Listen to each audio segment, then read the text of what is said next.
Hey kids, today might be rough. We're going to talk about Kodak Ektar. So this one might be a little bit rough because I've admitted in the past, and I'll admit now, I'm not a tremendous fan of Ektar as a film. I think a little bit of history and a little bit of an explanation of the film are in order for you to really understand why and why it might work for you better than it's worked for me in the past. So Kodak Ektar is actually the first professional film stock I ever used, meaning not Kodak Gold, not disposable camera film, but a professional grade, fine grain film that I bought specifically for 4x5. And the reason I bought it is the reason I think a lot of people might view it as a really good jumping off point into film photography. It's plentiful, it's easily available, and it's cheap. I bought mine, I think I bought a box of 4x5 Ektar on Amazon Prime. Probably cost me 30 bucks, which, you know, versus the entry fee to get into like Velvia or Provia or even Portra 400, it's a much lower price point. To understand what Ektar is and how it fits into kind of the scheme of film stocks, you just need a little bit of background, because Ektar is actually kind of a weird film. Kodak Ektar 100 is a color negative film, and what that means is that when you take the photos and you process the film, you get a negative image back. Boom! This in fact is an Ektar negative, or a set of Ektar negatives. This is 120 6x7 film. You're going to find that the film in general has like an orange color to it, and any things that might be red, yellow are going to come out like a green or cyan on here. Now this is opposed to black and white film or color slide film. And slide film, as the name would indicate, was used in slide projectors. I'm probably from like the last generation on Earth of students in America who actually had slides in their classroom at one point. What you'll find is that most of the people using slide film today, you know, in 2015, or whenever you're watching this, are going to be landscape photographers. When you use a film like Fuji Velvia, you're going to get an incredible amount of detail, really high resolution, really low grain, and incredibly saturated, vivid, almost surreal colors out of it. Color negative film, on the other hand, generally has a reputation for giving much more muted, much more lifelike, much more realistic colors. Color negative film would have been used predominantly by professionals shooting photographs for photojournalism, newspapers, sports, you know, when it made sense to use film for those things. You would find wedding photographers would use color negative film. The advantage of color negative film over slide film is exposure latitude. Color negative film has an extremely wide exposure latitude, whereas slide film has a very, very narrow exposure latitude.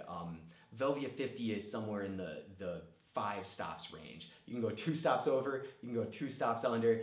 Anything beyond that in either direction, you're going to lose that data. It's a very difficult type of film to use. You'll find a lot of photographers who shoot slide will use neutral density filters, you know, split or graduated neutral density filters to darken up certain parts of the exposure and balance them out so that highlights aren't blown and shadows aren't lost.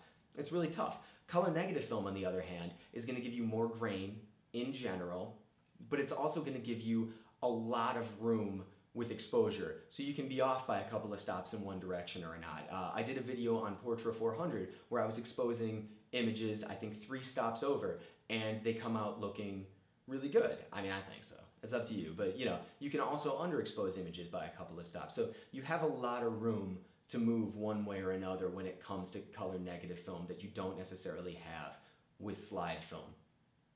But that's where Ektar is weird. Ektar has been described as a color negative film that behaves like slide. Ektar's colors aren't going to be quite as saturated as something like Fuji Velvia, but they tend to be much, much more saturated and much higher contrast than the colors you're going to get out of Portra or Fuji 400H or any number of other color negative films that might be on the market today. I don't know, Cinestill, I'm not sure what else is out there at this point, Lomography, whatever they make. Ektar, especially with greens, with blues, and with reds, you're going to get a lot of pop, especially reds. Ektar really brings out reds in images. It's not going to have the look of slide, it's not quite as fine-grained as slide, but it's close.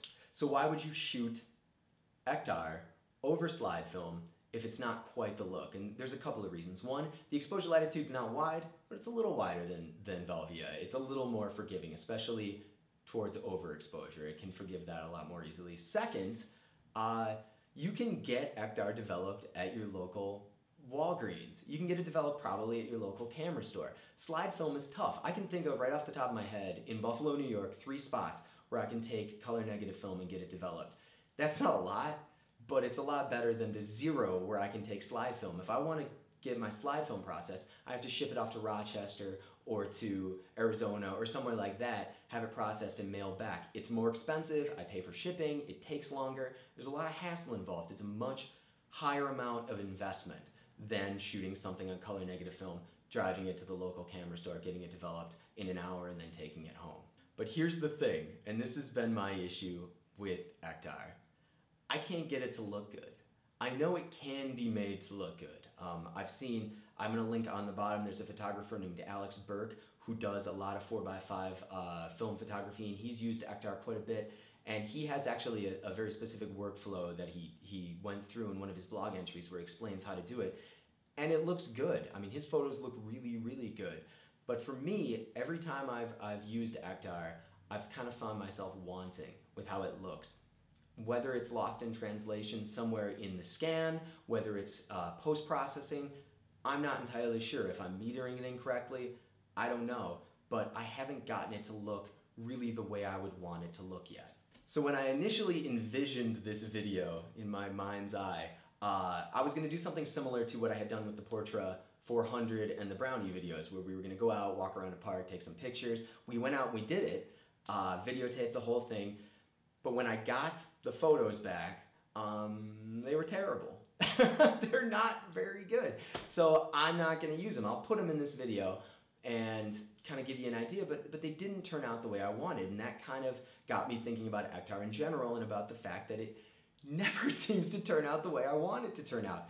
With Velvia, what I find is that if you meter correctly and you understand if something's going to be over or underexposed, you will get the same image every time, of course, because it's a slide film. There's no translation. You're not scanning it and then interpreting the negative colors. It's just what you see is what you get.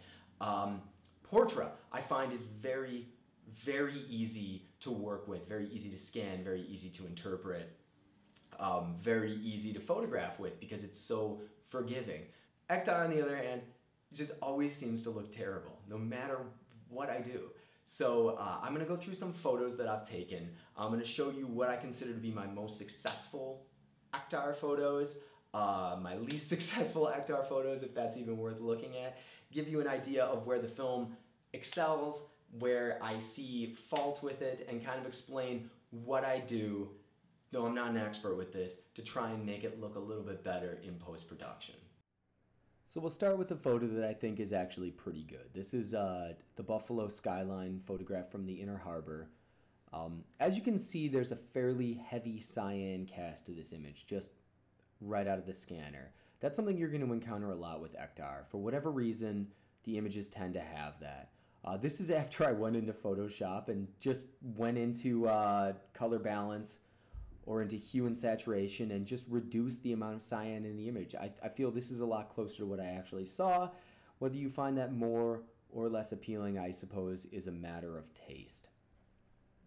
Now here's a photo of my dad with window light and a reflector on Ektar 100. Now, if he's watching this, I'm sure he's annoyed that this is included because it's not a great photo, and it's not here because it's a great photo. It's here because I immediately took a series of photos with Portra 160 right after this. Same location, same light, almost the same speed film, 60 ISO faster, whatever, essentially the same, and you can see the difference. I vastly prefer the Portra. You know, taste is subjective, but to me this looks much, much better. To be fair though, Ektar is never really recommended as a portrait film. It tends to make people look red. That saturation's not great for complexions. Here's a landscape or industrial landscape I took in South Buffalo in the winter. I corrected it to kind of remove some of the cyan, but besides that, you know, this is pretty much out of the scanner and I think it looks pretty good. In spite of that, here's a portrait, and this was really popular on Flickr when I uploaded it for some reason. Here's my lady wearing her silly sunglasses, and we were downtown at the Buffalo Inner Harbor. I feel like her complexion and color is saved somewhat by the fact that this is fairly overexposed. It was taken the same day as that picture of the skyline in the middle of the day, so make it that what you will, but it's kind of a neat photo. I like the way it looks. And this is one of the first Ektar images I took. Actually, one of the first serious film images I ever took. This is on my Crown Graphic. This is at the Buffalo Inner Harbor in the winter. It's not a fantastic image, but I feel like there's really something going on here. I really like the way it looks. The color, the saturation, things like that aren't really so much important, so you could have probably taken this on any film, even black and white, and it would look good, but I do like this image. I like the way it looks. Same with this one. This was taken really early into me getting into film photography on my Crown Graphic. This is a really challenging image because to get the grain elevator exposed, you almost certainly have to overexpose the sunset. So there's really no way, even with some sort of a neutral density filter, to make this image work.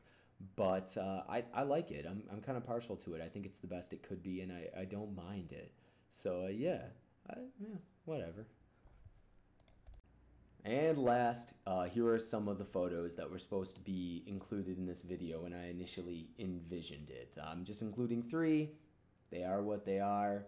Make of them what you will. If you've used Ektar, if you like it, if you hate it, if you have any advice on how to make it look better, leave me a comment. I really appreciate it. If you enjoy these videos, thumb them up, subscribe. You know, I hate to beg for stuff like that, but it really makes a huge difference, and I really honestly appreciate. I try to respond to every single comment people leave. Have a good day. More stuff coming soon.